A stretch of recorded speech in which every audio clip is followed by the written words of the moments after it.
नमस्कार दोस्तों, मैं बहुत दिन से कोशिश कर रहा था कि कुछ नई चर्चा शुरू की जाए और इस संदर्भ में मैं बात करना चाहता था। आजकल जो चल रहा है कि फेसबुक और ट्विटर का जिस तरह से उपयोग हो रहा है, खास करके जो फेसबुक का उपयोग है हमारे जो सामान्य लोग ज़्यादा से ज़्यादा करते हैं, उसकी कहीं न कहीं सार्थकता से ज़्यादा निरर्थकता साबित हो रही है और हम में से किसी न किसी को ये पहल एक बार जरूर करनी पड़ेगी कि इसको कहीं न कहीं से सार्थक स्वरूप दिया जाए। तमाम वही हंसी ठिठोली की बातें, अनायास के फोटो, एक दूसरे को विश करना और फूहड़ मजाक या उल जलूल की तस्वीरें, उल जलूल के फोटोग्राफ्स, इन्हीं से दिन भर फेसबुक पटा रहता है और हमारी जो युवा पीढ़ी है उसके बारे में समझ ही नहीं पा रही है, ना कोई सार्थक संदेश जा रहा है। जबकि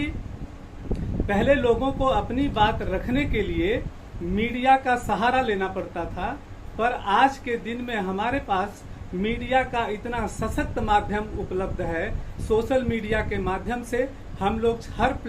इतने बड़े प्लेटफॉर्म से जुड़े हुए हैं और एक दूसरे से अपनी बातें आसानी से सहजता के साथ साझा कर सकते हैं, लेकिन यह सब नहीं हो रहा है और मैं एक ऐसा प्रयास करना चाहता हूं कि शायद कुछ इससे सार्थक चर्चा या सार्थक विषय उठ सके और जिससे समाज में इस विषय को लेकर के विमर्श हो। राजनीतिज्ञ लोग अपने तरीके से विषय को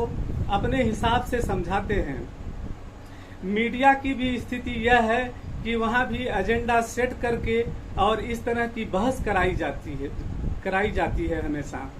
तो क्यों ना ऐसा हो कि हम समाज में अपने बीच में से लोग हम मुद्दे उठाएं, हम उस पे अपनी प्रतिक्रिया दें और उसके एक सुझाव से एक ऐसा जनमत संग्रह तैयार हो जिससे कि किसी भी सामाजिक मुद्दे के समाधान तक पहुंचा जा सके।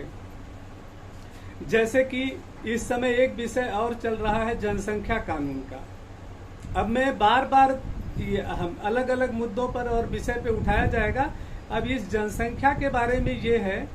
कि इसको जिस तरह से कानून बना करके या मीडिया पे सिर्फ बहस करा करके, सिर्फ मुद्दा बना करके और पक्ष विपक्ष इसकी सार्थकता को न समझते हुए इस पर जितना कटाक्ष कर रहा है, उससे बेहतर ये होगा कि हम लोग सोशल मीडिया के माध्यम से एक दूसरे से विचार विमर्श करके, राय शेयर करके, न इसमें जाति, धर्म, पंथ,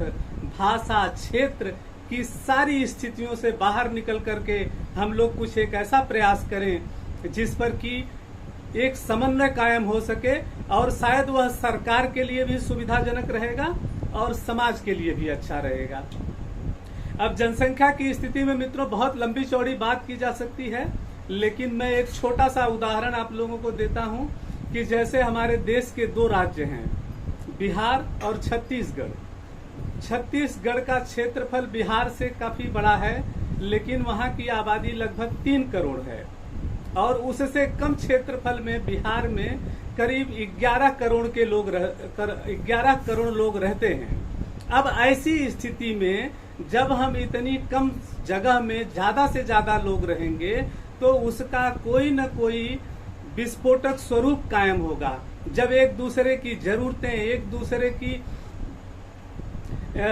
जरूरतें पूरी नहीं होंगी और एक दूसरे की जरूरतें टकराएंगी, तब उसमें विवाद की तमाम स्थितियां पैदा होती हैं, संसाधन पर छीना झपटी होती है और इस तरह की बहुत सारी समस्याएं होती हैं।